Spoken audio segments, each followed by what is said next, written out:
শেখ হাসিনা ইস্যুতে মোদি, রাহুল গান্ধী থেকে শুরু করে ভারতের সমস্ত দল মত এখন একাট্টা।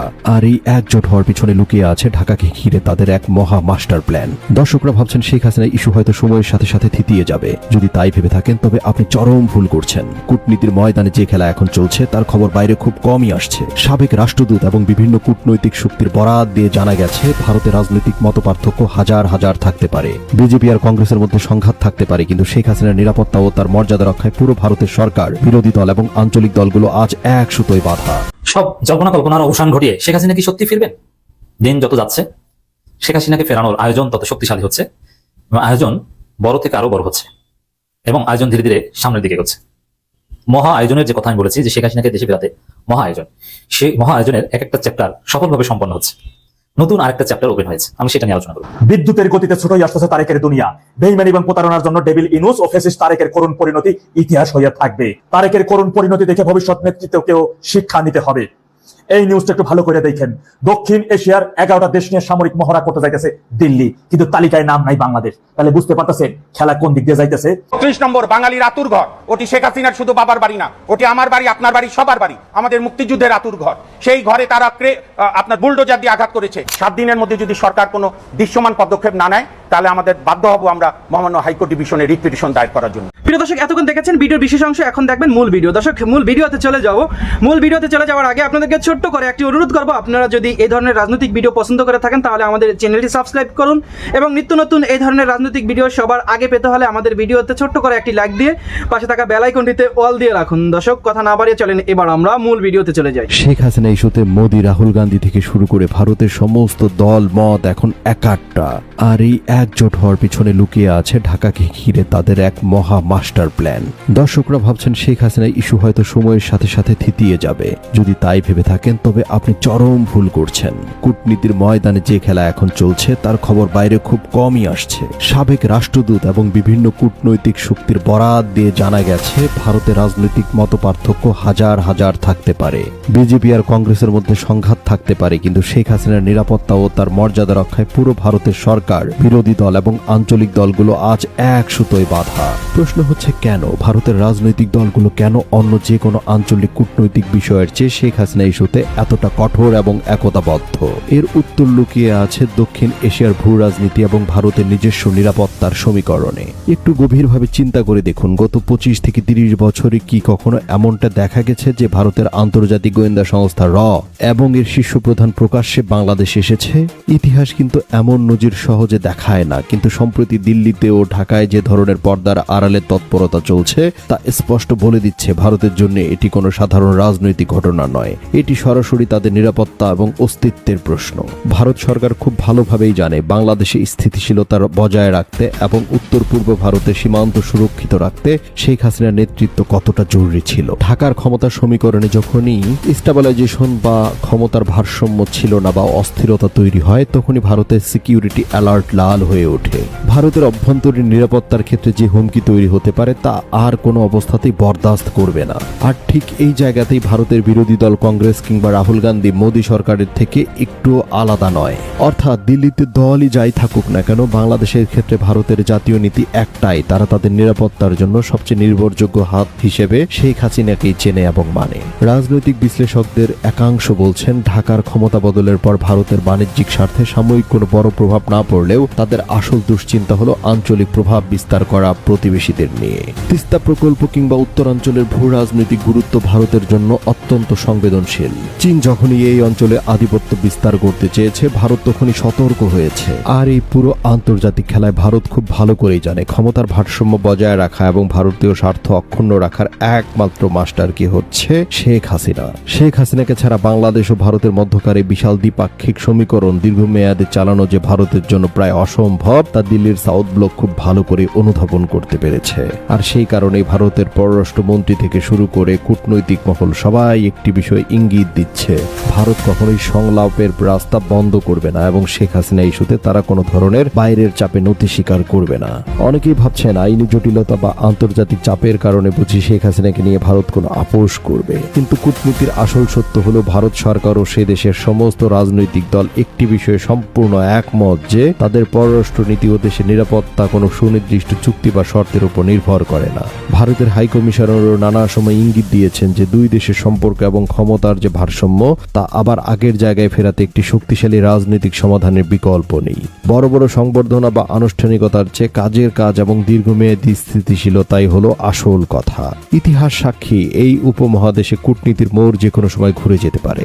দিল্লি আজ শেখ হাসিনাকে যেভাবে আগলে রেখেছে এবং তাকে কেন্দ্র করে যে সর্বদলীয় ঐক্য গড়ে তুলেছে তাতে পরিষ্কার বোঝা যায় ভবিষ্যতের রাজনীতিতে শেখ হাসিনাই হচ্ছেন সেই কেন্দ্রীয় চরিত্র যাকে ঘিরে পুরো দক্ষিণ এশিয়ার ভূ রাজনীতি আবার আবর্তিত হবে। ক্ষমতার মঞ্চে কে টিকে থাকবে আর কে ছিটকে যাবে তা নির্ধারণ করার মতো রাজনৈতিক কৌশল ও আন্তর্জাতিক সমর্থন আজও শেখ হাসিনার পক্ষেই সবচেয়ে বেশি ভারী। তাহলে কি ভারতের এই একাট্টা অবস্থানই বাংলাদেশের রাজনীতির ভবিষ্যৎ গতিপথ বদলে দিবে? দিল্লির এই মাস্টার প্ল্যান সম্পর্কে আপনার মতামত কি? ভারতের সমস্ত দল এক হয়ে শেখ হাসিনাকে যে ব্যাকআপ দিচ্ছে তা কি দেশের রাজনীতিকে আবার নতুন মোড় দিবে? ৩০ নম্বর বাঙালির আতুর ঘর, ওটি শেখ হাসিনার শুধু বাবার বাড়ি না, ওটি আমার বাড়ি, আপনার বাড়ি, সবার বাড়ি, আমাদের মুক্তিযুদ্ধের আতুর ঘর। সেই ঘরে তারা আপনার বুলডোজার দিয়ে আঘাত করেছে। 7 দিনের মধ্যে যদি সরকার কোনো দৃশ্যমান পদক্ষেপ না নেয় তাহলে আমাদের বাধ্য হব আমরা মহামান্য হাইকোর্ট ডিভিশনে রিট পিটিশন দায়ের করার জন্য। আইনের শাসনের প্রথম কথা ইনকোয়ারি।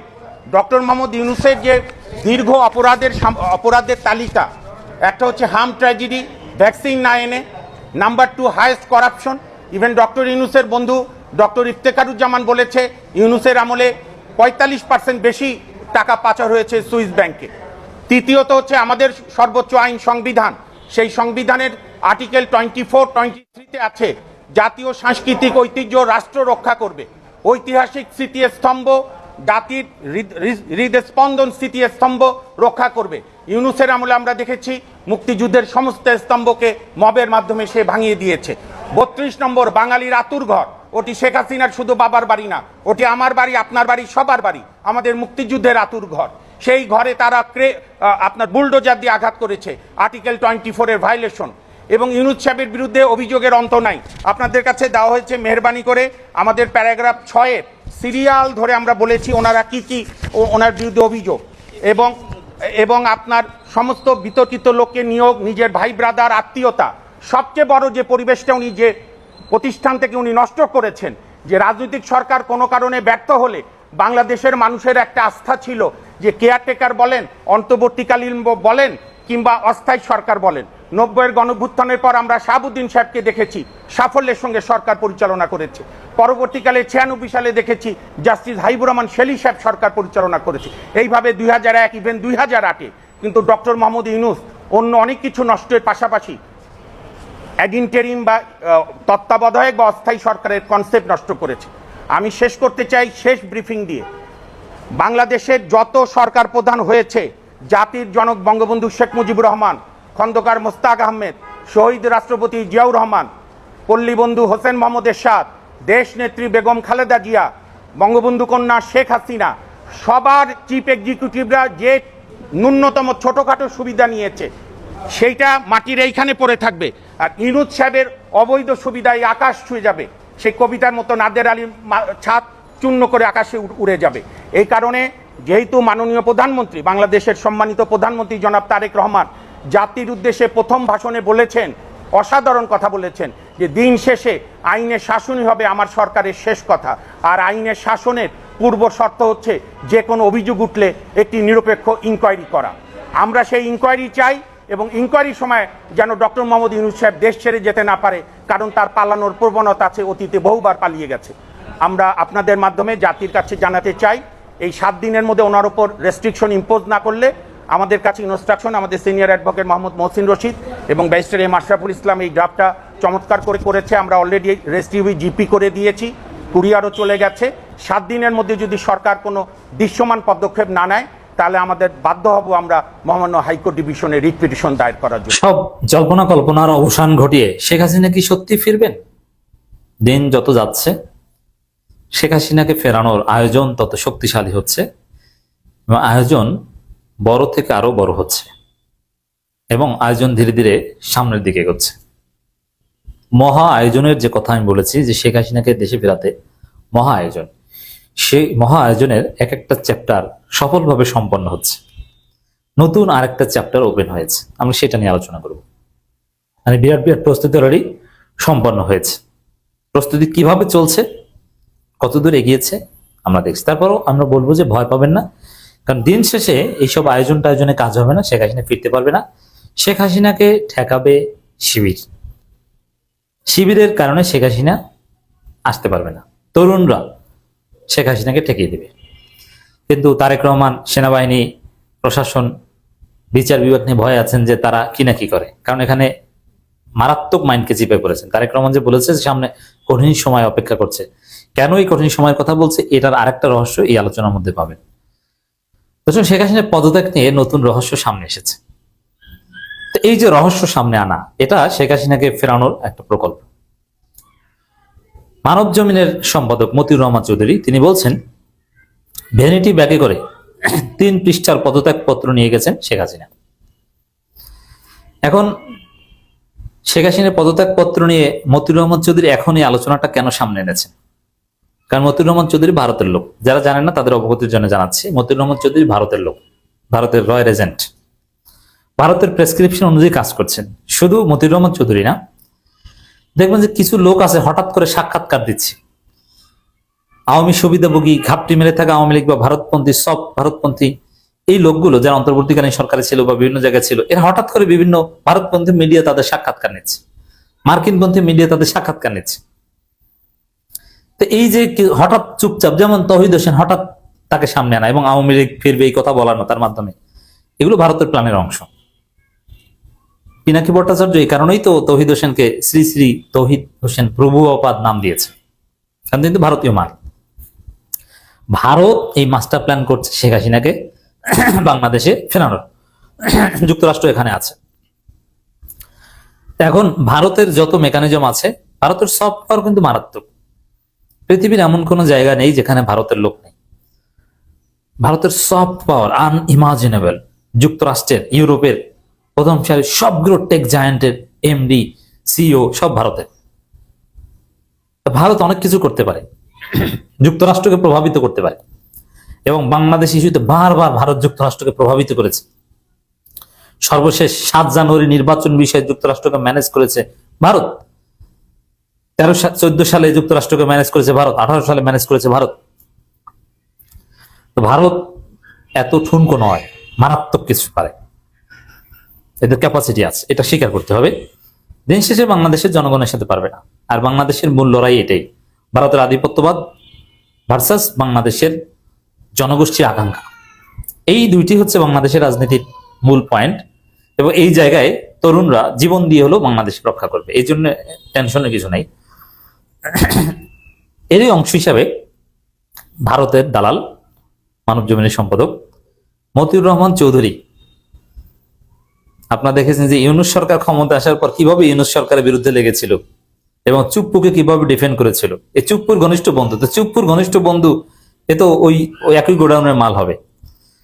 এর আগে মতিউর রহমান চৌধুরী আমেরিকার পারপাস সার্ভ করেছেন, আমেরিকার পারপাস অনুযায়ী বিএনপির পক্ষে কিছু অ্যাক্টিভিজম করেছেন, বাট অরিজিনালি তিনি ভারতের দালাল।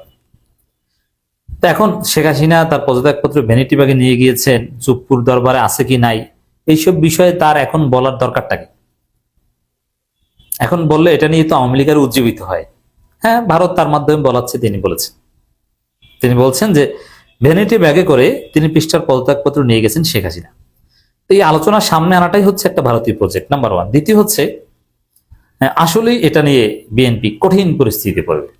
সত্য কখনো চাপা থাকে না। আমি এই কথাটা অনেক আগে থেকেই বলছি, স্রোতের বিপরীতে, যে সত্য হচ্ছে শেখ হাসিনা পদত্যাগ করেননি। মতিউর রহমান চৌধুরীর এই বক্তব্য তো এটা প্রমাণ করে, এবং রাষ্ট্রপতি শাহাবুদ্দিন চুপ্পু স্পষ্টভাবে বলেছেন যে শেখ হাসিনার পদত্যাগপত্র আমার কাছে নাই, এবং ওটা পদত্যাগ করেছেন বা ওটা আমি বলতে বাধ্য হয়েছি, আসলে পদত্যাগপত্র নাই। এই মতিউর রহমান চৌধুরীর মাধ্যমে চুপ্পু আরেকবার বলিয়েছে।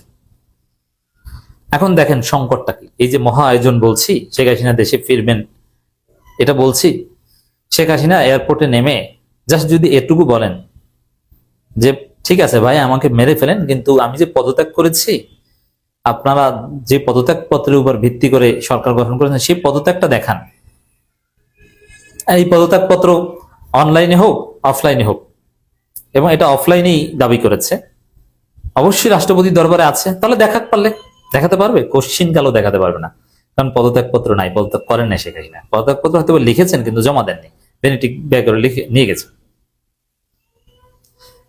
কিন্তু পদত্যাগ করেছেন এই মিথ্যা প্রচার করিয়েছিল বিএনপি। কেন? যাতে সাংবিধানিক ধারাবাহিকতা রক্ষা দেখিয়ে 3 মাসের মধ্যে ক্ষমতা আসা যায়, কিন্তু আসলে পদত্যাগ করেনি। দেখেন পুরো প্রক্রিয়া কিভাবে কারাপ্টেড। প্রথম কথা হচ্ছে পদত্যাগ করেননি, পদত্যাগপত্র কেউ দেখাতে পারবে না, এটা চুপ্পু বলেছে পদত্যাগপত্র নাই। অনেক প্রশ্ন এখানে আসবে, পদত্যাগ করেছেন কিভাবে, কখন, পদত্যাগপত্রটা দেখান। আর যদি একটা দেখায় ভুংবাং তৈরি করে, তাই পদত্যাগপত্র কে কখন কিভাবে গণভবন থেকে বঙ্গভবনে দিয়ে গেছে, এইসব প্রশ্ন যদি ক্রস চেক করা হয়, পদত্যাগের কোনো প্রমাণ কেউ দেখাতে পারবে না। তখনকার সময়ে এমন কোনো কুরিয়ার ছিল না, এমন কোনো ব্যক্তি ছিল না যে গণভবন থেকে পদত্যাগপত্র বঙ্গভবনে নিয়ে আসবে। ইট ওয়াজ ইম্পসিবল, তখনকার এই পরিস্থিতি ছিল না। তো এই গেল একটা বিষয়, পদত্যাগের কোনো প্রমাণ নেই। তারপরে এই ভুয়া পদত্যাগের উপর ভিত্তি করে আপিল বিভাগের রেফারেন্স নিয়ে 106 অনুচ্ছেদ অনুযায়ী একটা সরকার গঠন করা হয়েছে জরুরি পরিস্থিতিতে। এখন আপিল বিভাগের রেফারেন্স, এটা কিন্তু শেখ হাসিনা পালিয়েছে, প্রধানমন্ত্রী পালিয়ে গেছে, এটা বলেও কিন্তু করা যেত, কিন্তু পালিয়েছে এই কথা বলে নাই, পদত্যাগ করেছে এই কথা বলেছে। এটাই ছিল বিএনপির ভুল তখন। এগুলো সব বিএনপি মেকানিজম করেছে। বিএনপি সরকার গঠনের আগেই তাদের একজন লোককে, আজকে যিনি আইনমন্ত্রী, তাকে অ্যাটর্নি জেনারেল বানিয়েছেন, তার মাধ্যমে একটা ভুয়া রেফারেন্স তৈরি করেছেন। আচ্ছা, আপিল বিভাগের রেফারেন্স মানে সুপ্রিম কোর্টের আপিল বিভাগ তারা রেফারেন্স দিয়েছে যে ঠিক আছে আপনারা একটা অন্তর্বর্তীকালীন সরকার গঠন করেন, যেহেতু একটা ক্রাইসিস ম্যান প্রধানমন্ত্রী পদত্যাগ করেছে, এটা সংবিধানে আছে। কিন্তু প্রথম কথা হচ্ছে পদত্যাগপত্র নেই। দ্বিতীয় কথা যে আপিল বিভাগের রেফারেন্স, আপনি দেখান তো আপিল বিভাগের রেফারেন্সটা কোথায় কোর্ট বসেছিল, কোন কোর্টে বসে কখন এই রেফারেন্সটা বিচারপতিরা দিয়েছে। আরে ভাই, বিচারপতিরা তো সব পালিয়েছে, বিচারপতিরা বেশিরভাগ ক্যান্টনমেন্টে আশ্রয় ছিল, তার ক্যান্টনমেন্টে বসে আপনাকে রেফারেন্স দিয়েছে, ফাজলামি করেন। এবং আপিল বিভাগের কার্যতালিকায় কোথাও কোনো প্রমাণ নেই, এবং সেই রেফারেন্সটা ভুংবাং বানানো। এবং স্পষ্টত ক্যান্টনমেন্টে কারা ছিল, কত তারিখ এসেছিল, এই যে তালিকা ওয়াকারের দপ্তর থেকে আইএসপিআর পাবলিশ করেছে, তাতে বিচারপতি বেশ কয়েকজনের নাম ক্যান্টনমেন্টে আশ্রয় নেওয়া অবস্থায় ছিল। সেই বিচারপতিদের স্বাক্ষরে নাকি রেফারেন্স পেয়ে অন্তর্বর্তীকালীন সরকার গঠন করেছে, এইটা বলছে। এর মানে আসলে শেখ হাসিনাকে ফেরাতে যে মহা আয়োজনটা, এইটাই যথেষ্ট। শেখ হাসিনা পদত্যাগ করেননি এবং আপিল বিভাগের কোনো রেফারেন্স নাই। ইউনূস সরকার একটা মিথ্যার উপর ভিত্তি করে একটা সরকার ছিল। এই পয়েন্টটাই তো শেখ হাসিনার সবচেয়ে বড় শক্তি। বিএনপি এখন মানকে চিপায় পড়েছে, যদিও ভুল হোক যা হোক, শেখ হাসিনার কোনো রাস্তা বাংলাদেশে হবে না, শিবির এটা হতে দিবে না। বাট বিএনপি তো ধরা খেয়েছে এই জায়গায়, এই ঐতিহাসিক এই প্রতারণার কারণে তো বিএনপি ফেসে যেতে পারে, বুঝতে পারছেন? আর বিএনপিকে এই প্রতারণায় ফাঁসানোর জন্য মতিউর রহমান চৌধুরীদেরকে সামনে আনছে এখন ভারত। আর এই কারণেই তারেক রহমান ভয় পেয়েছে, বলছে যে সামনে কঠিন সময় অপেক্ষা করছে। বিচার বিভাগ যদি প্রমাণ চায়, পদত্যাগপত্র দেখান। জাতিসংঘ যদি প্রমাণ চায়, আমরাও তো প্রমাণ চাই, দেখান। ফাজলামি করেন। প্রিয় দর্শক, আমাদের আজকের ভিডিও সংক্রান্ত আপনার মূল্যবান মতামত অবশ্যই আমাদের কমেন্ট সেকশনে লিখে যাবেন। দর্শক, ভিডিও শেষ করে দিচ্ছি, দেখা হবে পরের কোনো ভিডিওতে। যাওয়ার আগে ছোট্ট করে একটি কথা বলবো, আপনি যদি আমাদের চ্যানেলে নতুন হয়ে থাকেন তাহলে সাবস্ক্রাইব করুন, এবং নিত্য নতুন এই ধরনের রাজনৈতিক ভিডিও সবার আগে পেতে হলে আমাদের ভিডিওতে লাইক দিয়ে পাশে থাকা বেল আইকনটিতে অল দিয়ে রাখুন। এতক্ষণ আমাদের সাথে থাকার জন্য আপনাদেরকে অসংখ্য ধন্যবাদ। আল্লাহ হাফেজ।